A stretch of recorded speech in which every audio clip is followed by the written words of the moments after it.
পিঠের হাড়ে অতিরিক্ত যন্ত্রণা, 2015-এর মধ্যে অতিরিক্ত পরিমাণ যন্ত্রণা। এমআরআই, সিটি স্ক্যান এসব করার পর এখন হলো ক্যান্সার জাতীয়। মিনহাজুল ইসলাম না? মিনহাজুল, আপনার ছেলে, বয়স 18 বছর, নলডাঙ্গা, নাটোর। আপনি তো মনে হয় রিপোর্ট আমাকে অনলাইনে পাঠাইছিলেন, হোয়াটসঅ্যাপে আমি দেখেছিলাম না? সম্মানিত দর্শক, সালামুন আলাইকুম। আমি ডাক্তার মোহাম্মদ আব্দুল লতিফ সিরাজি, ঢাকা হোমিও ক্লিনিক, রাজশাহী। রোগীটার বিষয়ে আপনাদেরকে সামান্য কিছু তথ্য দিচ্ছি। সেটা হলো, এই যে পেশেন্ট শুয়ে আছে, একটু ক্যামেরাটা, এটা সমস্যা হলো স্পাইনাল কর্ড, মেরুদণ্ডের থেকে বুকের বাম পাশে পাঁজরে, অর্থাৎ মেরুদণ্ডে হাড়ের মধ্যে টিউমার ধরা পড়ছে। সেখানে আপনার টিউবারকুলোসিস জাম, অর্থাৎ টিবি, যক্ষার জাম ধরা পড়ছে।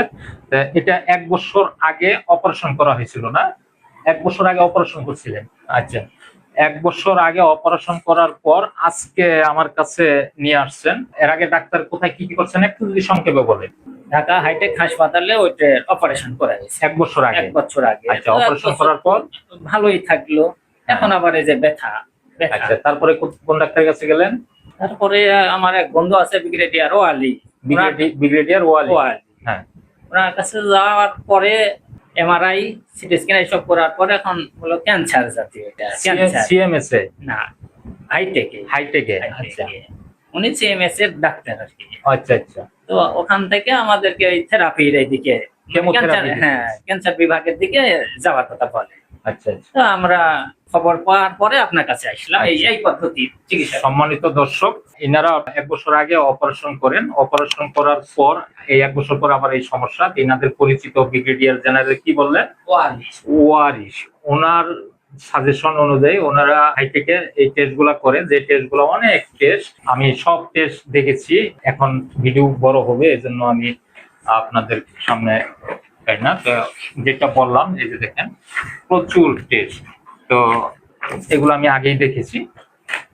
যেটা বললাম যে স্পাইনাল কর্ড, মেরুদণ্ডে টিউমারের হয়েছিল, সেখান থেকে আপনার অপারেশন করছে, এখন ক্যান্সার হয়ে গেছে এবং সেখানে টিউবারকুলোসিস জাম ধরা পড়ছে। তা আমি যদি একটু রোগীটা দেখি, এই দেখেন, কি তোমার কি সমস্যা হচ্ছে একটু বলো তো। স্যার, বর্তমান সমস্যা বলতে আমার এই যে পিঠের হাড়ে অতিরিক্ত যন্ত্রণা, 2015-এর মধ্যে অতিরিক্ত পরিমাণ যন্ত্রণা। আচ্ছা, অতিরিক্ত যন্ত্রণা। এই হাত কি লাড়ানো যায়? যে এমনি হাত ঠিক আছে, এখান থেকে কোনো শক্তি নাই, হাত মানে সম্মানিত দর্শক, এই যে বাম হাতটা এটা অবশ হয়ে আছে, মানে অবশ হয়ে গেছে, আর এটা ডান হাত ঠিক আছে না? স্বাভাবিক, এটা স্বাভাবিক আছে। এখন ঘটনা হলো ওনার একটু তোমার কষ্ট হবে, সমস্যা নাই।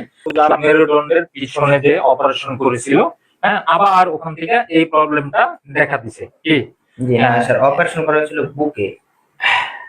এই যে অপারেশনের দিকে একটু ক্যামেরাটা, অপারেশন করা হয়েছিল বুকে। এই যে অপারেশন করা হয়েছিল, এখন এখান থেকেই আপনার ওই ক্যান্সারের জামটা ছড়িয়ে গেছে। এখন যেটা রিপোর্টে দেখলাম আমি সেদিন, মেরুদণ্ডে হাড়ের টিউবারকুলোসিস ধরা পড়েছে এবং সাথে ক্যান্সার। কষ্টটা কেমন হচ্ছে তুমি আমাকে যদি একটু বলো। কষ্ট কেমন বলতে স্যার, অতিরিক্ত পরিমাণে যন্ত্রণা, যেটা মানে মৃত্যুর সমান এক কথায়। মৃত্যুর সমান মানে তোমার কি মনে হয় যে আমি মরে যাবো এখনই, এরকম মনে হয়? তীব্র ব্যথা শুরু হয় তখন মনে হয়। তখন মনে হয় এরকম?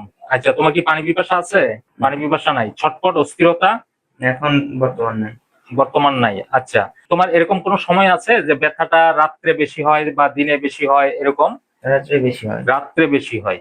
আচ্ছা, মানে তুমি কি লড়াচড়া করতে পারো না, একবারে স্থির চুপচাপ থাকতে ভালো লাগে? ব্যথা যখন হয় তখন কোনোটাই ভালো লাগে না।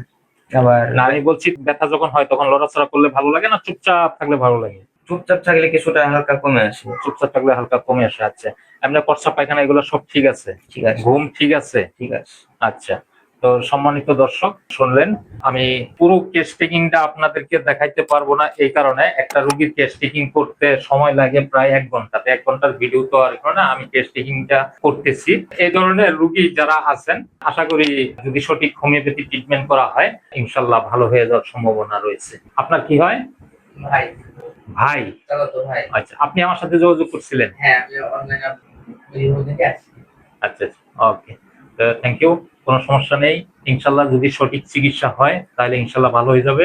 আশা করি পরবর্তী রিভিউ আমাকে অবশ্যই দিবেন। তো ভালো থাকেন। আসসালামু আলাইকুম।